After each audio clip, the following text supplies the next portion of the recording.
안녕하세요, 가치현입니다. 10월 6일 금요일 국내 시장이 마감되었습니다.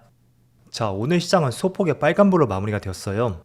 물론 코스닥은 급등이 나왔지만 코스피 쪽은 아직도 눈치 보기를 하는 것이 아닌지 그런 생각이 조금 드는 것 같고요. 일단은 다음 주에 중요한 일정들이 많거든요. 그 일정들도 분명히 중요하게 생각해야 될 것 같아요.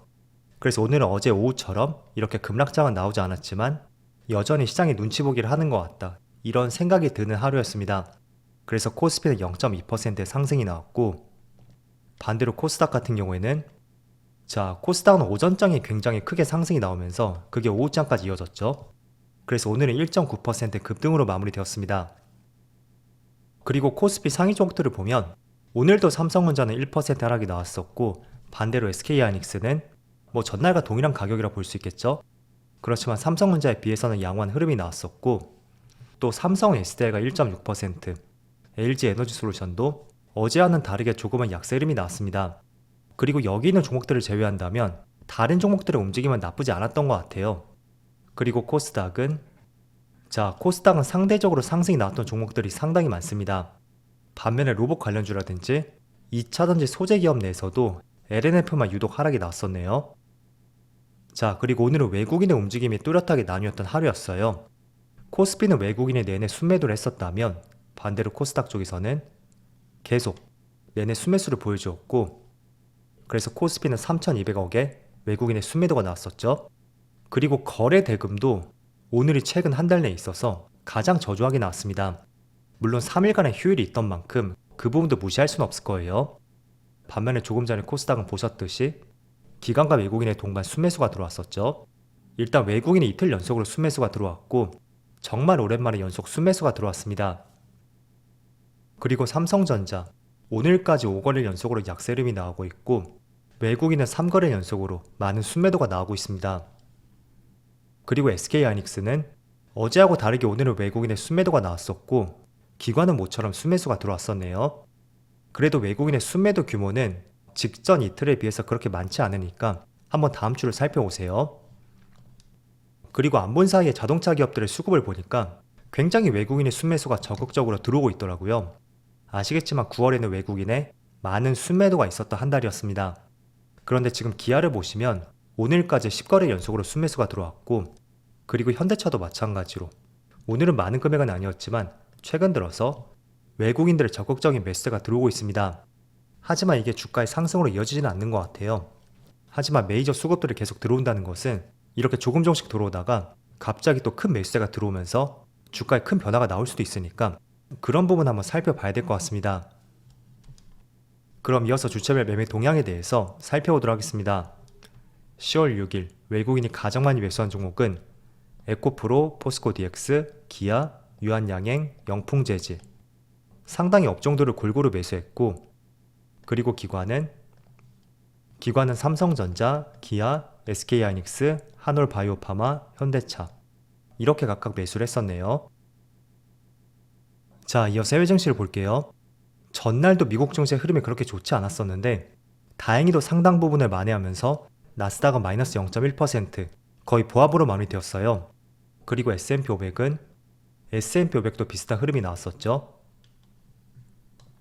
다우지수도 마찬가지였고요. 자, 그래도 일단은 다우지수하고 S&P500을 제외하고 나스닥만 본다면 9월 한 달 동안의 주가가 계속 많이 빠졌다가 9월 말부터 지금까지 그 하단 박스권에서 더 이상 빠지지 않고 바닥을 다지려는 움직임이 나오고 있습니다. 그래서 실제로 바닥을 다지고 다시 반등할 수 있는지 앞으로는 그런 부분 한번 참조해 봐야 될 것 같고요. 그리고 오늘 밤에는 한 가지 중요한 이슈가 있는데 미국에서 9월 고용보고서 발표가 있습니다. 그래서 지금 시장 상황이 정말 좋지 않잖아요. 때문에 지난달 고용보고서를 통해서 다시 한번 국채금리가 상승한다든지 또는 원달러 환율의 움직임이 나올 수도 있겠죠. 그래서 오늘 밤에 고용보고서 발표와 함께 시장이 어떻게 해석을 하고 있고 그에 따라 또 시장은 어떻게 움직이는지 그런 부분 한번 참조해 보시면 될 것 같고요.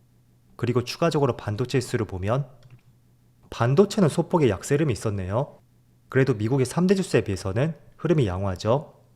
또 추가적으로 아시아 증시를 보면 니케이는 보합이고 대만은 소폭의 상승이 나오고 있고 중국은 노동절로 이번 주는 내내 휴장일 거예요. 그래서 일단 아시아 증시를 참조해 보더라도 뭐 크게 상승한다든지 또는 크게 급락이 나오는 큰 변동은 없는 하루인 것 같습니다. 자, 그래서 국내 시장은 다음 주 월요일 날 휴장이죠.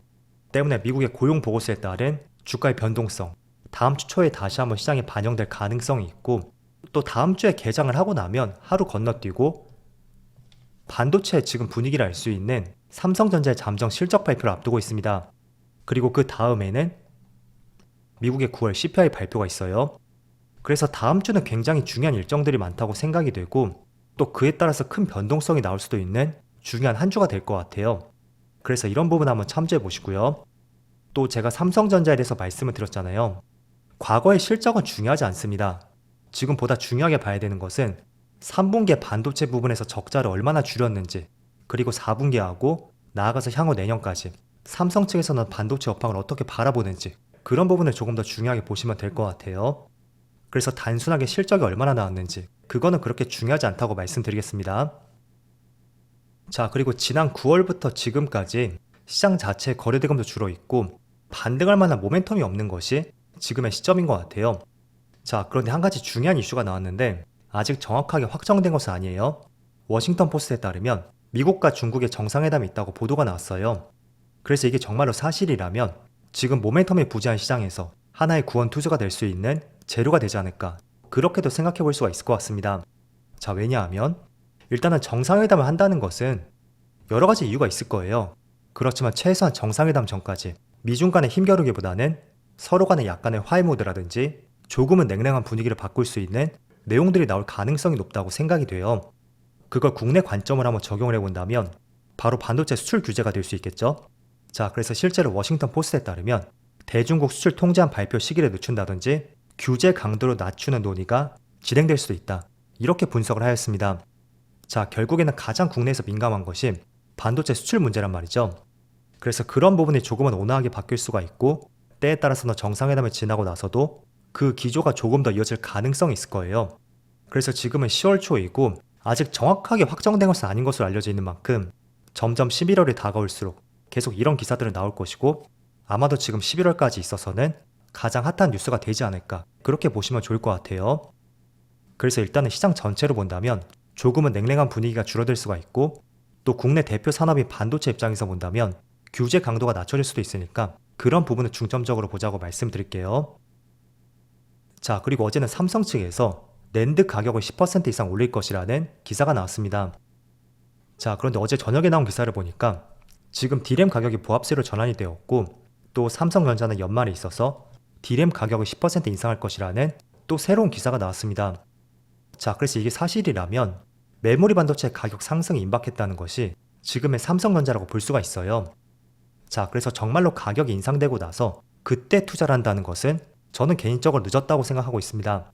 정말로 투자를 할 경우에는 지금이 가장 적절한 시기라고 생각이 되고요. 그렇게 말씀드린 몇 가지 이유가 있는데, 자, 2019년도를 볼게요. 일단 3월 29일에 나온 기사예요. 그때 D램 가격이 올해 들어서 37% 급락했다, 이런 자극적인 기사가 나왔죠.